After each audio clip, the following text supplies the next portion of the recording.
Simandou, the world's largest untapped iron ore deposit, is located high up in a mountain range in a remote corner of Guinea, one of the world's poorest, most corrupt, and most politically fragile countries. Efforts to build a mine at Simandou have been going on unsuccessfully for more than a quarter century, thwarted at every turn by bribery allegations, military coups, the West African Ebola outbreak, and, last but not least, the estimated 15 to 20 billion US dollars it would take to develop the mine and build a railway running 670 kilometers through mountains, forests, and savannas to a proposed deepwater port near the capital, Conakry. The saga began in 1997 when the government of Guinea granted a license to explore and develop the deposit to the multinational mining company Rio Tinto. In a country with respect for property rights, this would have meant something, but Guinea isn't that sort of country. And in 2008, the leader of the ruling military junta, Lansana Conté, unexpectedly stripped Rio of its rights to the northern half of the project, giving them to a little-known company called BSG Resources. Rio accused the parties of bribery, and a Swiss court later confirmed their suspicions, finding BSGR owner Benny Steinmetz and two other company officials guilty of having paid millions of dollars to Conté's wife to secure the rights. Shortly after grabbing hold of the rights, BSGR sold 51% of the northern half to Vale, another multinational mining company, for $2.5 billion. The two parties would have been feeling good about the prospects of developing the mine until 2014, when the new Guinean president, Alpha Condé, stripped them of their rights after a government inquiry found that BSGR had indeed obtained them through bribery. In a further twist, Rio Tinto itself was later fined by US regulators for failing to report bribes made by a consultant working on its behalf to an official of the Condé government just before BSGR was stripped of its rights, although Rio hasn't admitted or denied wrongdoing. You'd think this whole saga would have scared off foreign investors, but it didn't, and before long, Chinese companies entered the scene. In 2016, Rio Tinto sold 40% of its rights to the southern half of Simandou to a consortium of the Chinese state-owned companies Chinalco, Baowu Steel, China Rail Construction Corporation, and China Harbour Engineering Company, while also handing a 15% share to the government of Guinea.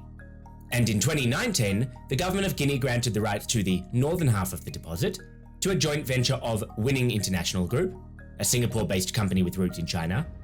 Weiqiao Aluminium, a subsidiary of China Hongqiao Group,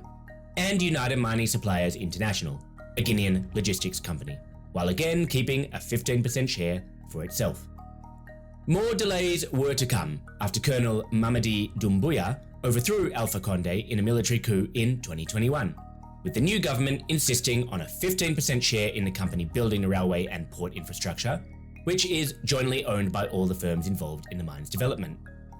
The government finally got its way in a pact signed just a few weeks ago, but it threw in a worrying clause. If the permit holders don't stick to a strict timetable, which includes building the railway and port by the end of 2024 and commencing iron ore production by March 2025, goals that are frankly ridiculous given the enormity of the project, the country's lack of even basic infrastructure, and the complicated environmental and social impacts that will need to be navigated, then it reserves the rights to once again take away everyone's permits. The involvement of so many Chinese firms in the Simandou project is no coincidence, and it reflects Beijing's determination to get the mine up and running.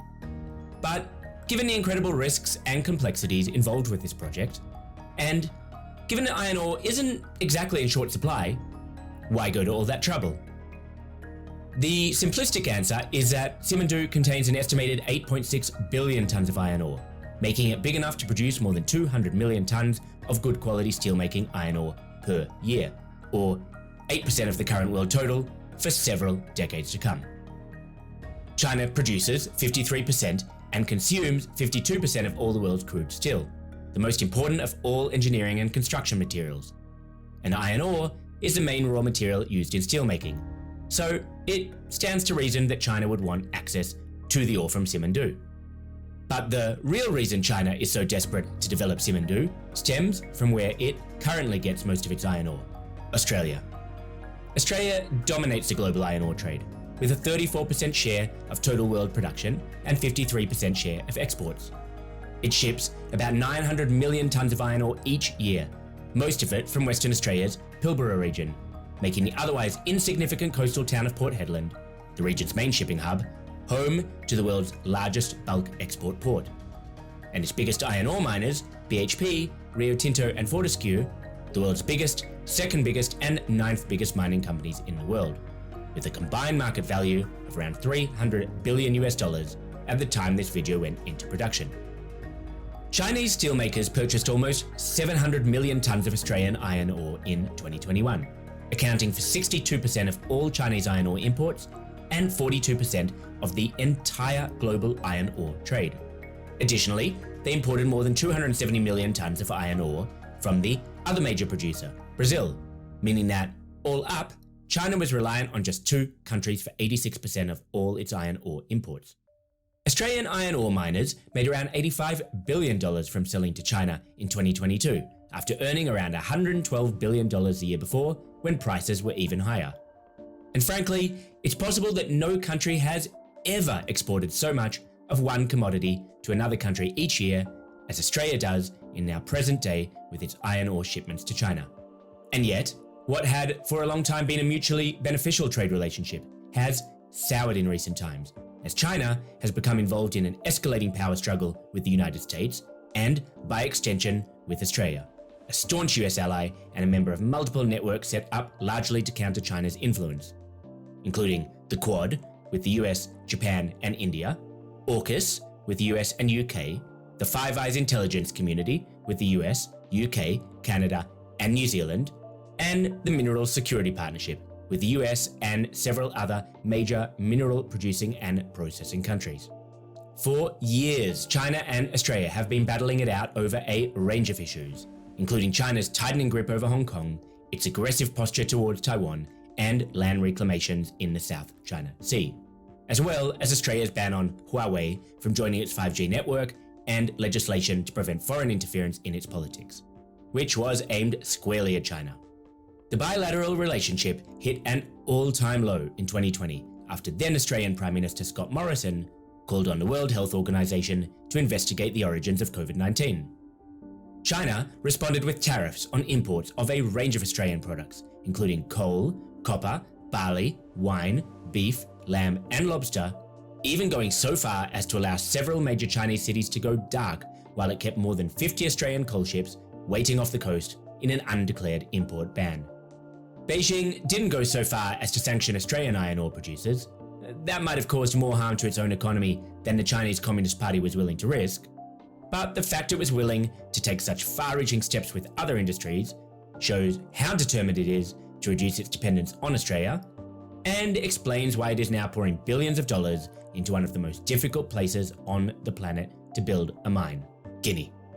There is one other related reason that China is trying to diversify its sources of iron ore, and that is its ongoing battle with the big four iron ore producers, the three Australian majors and Brazil's Vale, over the way the prices are set.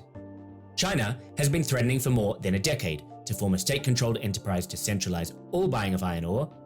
especially since former BHP CEO Marius Kloppers succeeded in a plan to force Chinese steelmakers to accept daily spot pricing. Kloppers' plan turned out to be a work of genius as it delivered massive profits year after year to the big iron ore producers. Now, China looks to have finally made its move with the establishment in 2022 of the China Mineral Resources Group, which will coordinate iron ore purchases on behalf of 20 of the largest Chinese steelmakers. This group has already begun discussing supply contracts with the big iron ore miners, according to Bloomberg, although the producers have said they're not worried, with the BHP exec recently commenting that, at the end of the day, the markets will sort out where the price needs to be based on supply and demand. While it remains to be seen who wins this test of strength, there is no doubt that the China Mineral Resources Group will look for every possible angle to reduce China's dependence on Australia, and, as some sources have suggested, that could even include taking control of decision-making for all the Chinese firms involved in Simandou, just to make sure that the mine makes it to production. Beijing's presence in Guinea has caused some alarm in Australia, with Simandou even earning a nickname, the Pilbara Killer, because of the harm it could potentially cause to the Australian economy.